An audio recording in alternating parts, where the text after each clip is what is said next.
Hello everyone, I'm here to do my final update on my surrogacy journey.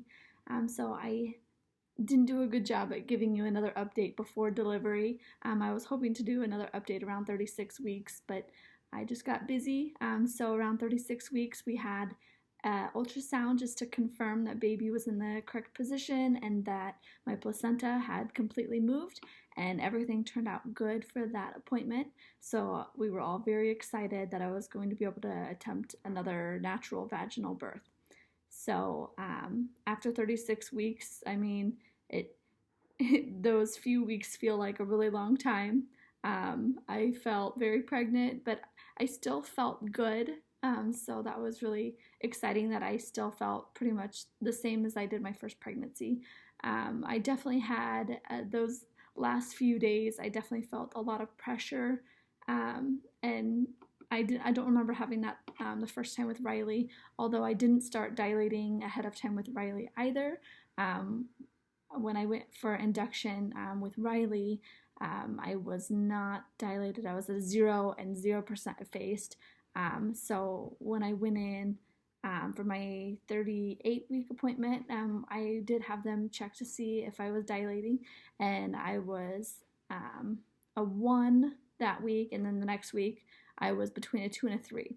So I was actually starting to progress before labor, so that was a really good news. So the parents got here the Monday before due date. So due date was on March 13th, so they got here the 8th. So we went to the park with our daughters and hung out, and that was really nice, having them here in town. And my mom got here that Wednesday because she was the one who was going to watch Riley while we were in the hospital. So my mom got here, everything was good. I was a little nervous earlier in that week. I just thought maybe I was going to go into labor, but I didn't. Luckily, she made it here, the parents all here, so everyone was able to make it to town. So that was all good news starting off the week. And I had an appointment that Thursday, so Thursday the 11th, and since the parents were in town, I did invite the mom to come to the appointment with me. So I was expecting a very boring appointment because there was no ultrasounds or anything like that scheduled. When we got there, they did my blood pressure and it was quite elevated. So they're like, oh, let's try to retake that in a few minutes.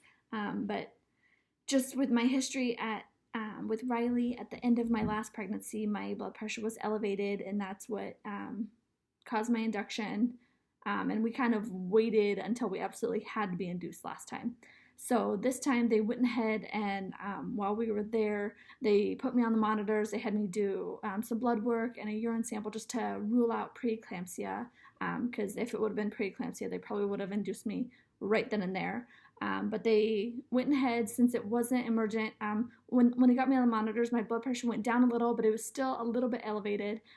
So they recommended me go ahead and get induced the next morning. So they said, go home, rest, relax, enjoy a night at home and try to get a good night's sleep, and then come back first thing in the morning and we'll get induced. So we were very excited to get that news. I wanted to go ahead and get induced just because with my history of last time waiting, as it was kind of on the borderline of being high blood pressure and just being elevated. Since we waited so long, it got too elevated and I was unable to walk around during labor. I had to be laying in bed the whole time and with the IV fluids and all of that. So I really wanted to avoid that this time. So when it was starting to get a little elevated and they said, let's go ahead and induce, I was very excited because I'm like, yes, let's do it before it gets too bad because I don't want to be bedbound again. So Friday morning, my husband and I went to the hospital, and we figured, induction sometimes takes a long time. So we told the parents, just, enjoy your morning. We'll kind of give you updates and let you know when things start progressing. Because, it was pretty boring that morning. We got there at 8 a.m. and I did the Cytotech, which was the same method that I used last induction with Riley. Basically, it's a tablet that helps your cervix start dilating more, and that oftentimes can make you go into labor. So they placed the tablet at 9 a.m., and I definitely started feeling cramps within the next hour or two, and things started to feel, kind of like waves, like they were coming and going and not just cramps. So they came in and broke my water. I think it was around noon or so. Sometimes when you're in the hospital, time kind of runs together. So they went ahead and broke my water, and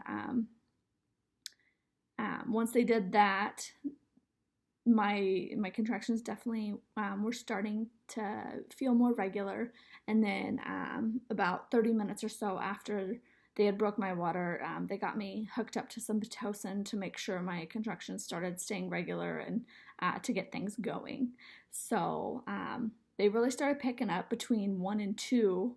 I remember thinking that they were very intense and I wasn't really getting much of a break, so they backed off the Pitocin for a little bit, just because they were getting pretty intense. So that was probably around 2 o'clock where it was like, this is actually starting to feel pretty intense. And I think Taylor ended up texting the parents around 2:30, just saying, hey, maybe you guys should head to the hospital just to be here. Things are, feel like they're starting to progress. So just maybe head this way. That way, when it's time, you're here already. So they, in the hospital room, they have a nice giant tub that you can get in during labor. So the nurses got that ready for me, and I got into the tub, and it was really nice, but very definitely, I just felt like it was just so intense. I was getting very uncomfortable in between, or, during contractions, and I just didn't remember it being that fast the last time. So I feel like I was a little bit caught off guard. So I didn't stay in the bathtub very long just because I felt like they were getting super intense, and yeah, I just wanted to get back out and get dressed again. So after I got back out of the tub, I just decided to go to the bed. Earlier in the day, I had like sat on the exercise ball and, kind of bounced through some contractions on there. Taylor and I had actually played Skippo, and because he had left to get lunch, and I told him to pick up some games for us to play, which we only ended up playing one before things started getting intense. Yeah, things were progressing quite intensely, and I got nauseous and had to throw up, which that happened last time too, so that's nothing new. I kind of just knew that was coming. And they had let me eat because a lot of times in the hospital setting, they kind of withhold food, but they did not.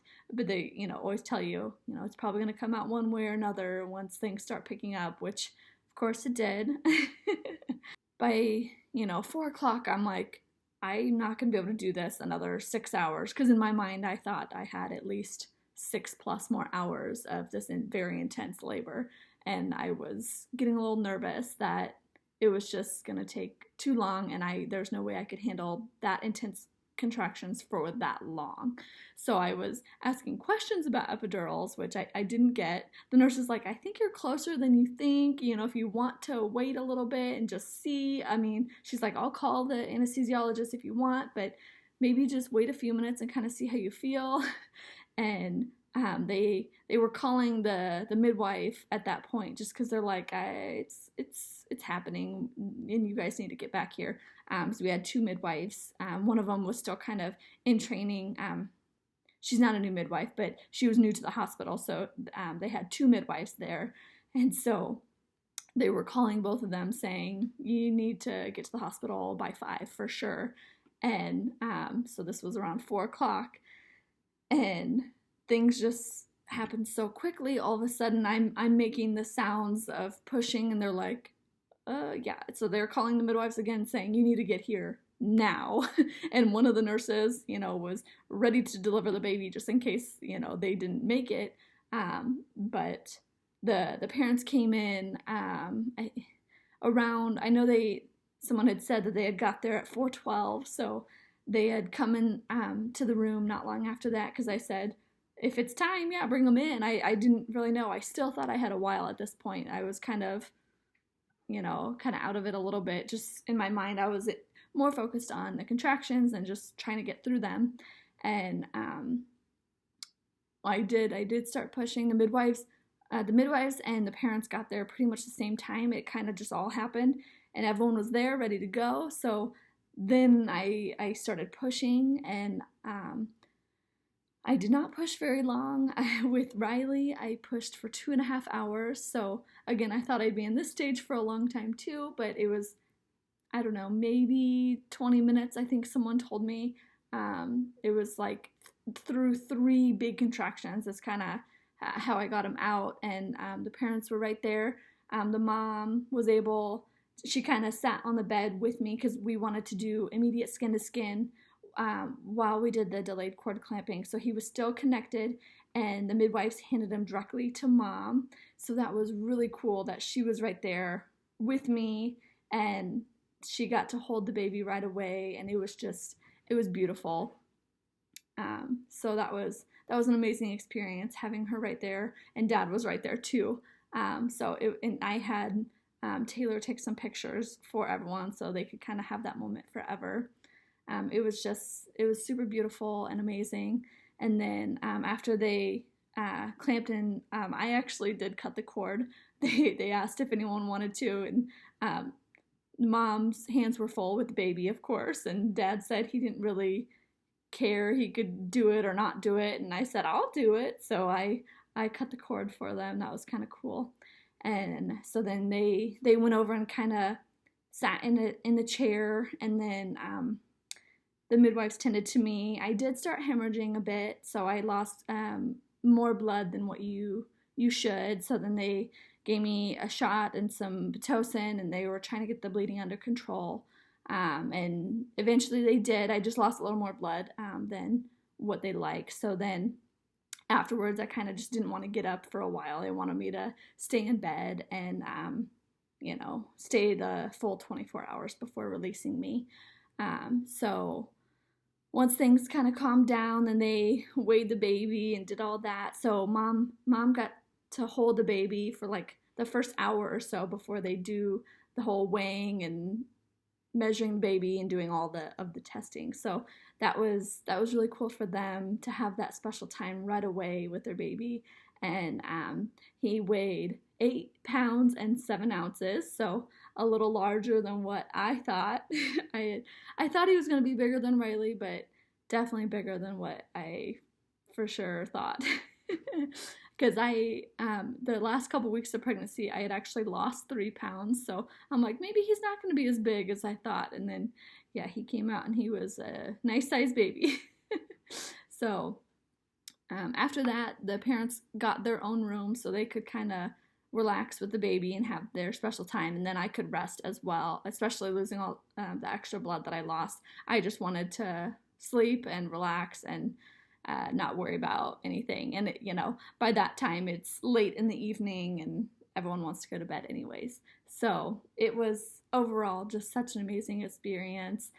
They did bring the baby over later in the night just because I had relaxed for a while, and then I was up for seeing them for a little bit. So they came over and I held them, and it was just beautiful. It was an amazing experience. I don't think I could have had a better experience. It was beautiful, and all of the nurses said how beautiful our birth was, and that was probably the closest to home birth that you can get in a hospital. It was just so calm and cool, and it's not like a emergent. It's just relaxed, and it was an amazing experience. And I think the parents were pretty blown away on how birth is, because they had a C-section for their first birth, so they hadn't experienced this side of it, and so that was kind of cool that they got to see what that's like as well, and just the environment that we were in. So that was amazing. And now here I am a couple weeks postpartum, and I'm doing well. Parents, they're all home and getting back to regular life with a new baby and their daughter. So they're very happy, and I'm doing well. I was expecting a little bit of emotional roller coaster just because that happens after birth. But I've been doing very well. I've been able to rest. It's been very nice having the time off work to be able to recover, especially with the extra blood loss that I had. But it's been nice to relax and have time to myself. I have been pumping and donating locally, so that's been kind of exciting. So overall, my experience with surrogacy, start to finish, it's been great, and I really enjoyed it. I enjoyed the whole process. The pregnancy was great, and delivery was a really neat experience. I think that's all I have to say for my update for my surrogacy journey. And thank you all for watching my videos throughout the process. It's been a really cool thing to do. Bye.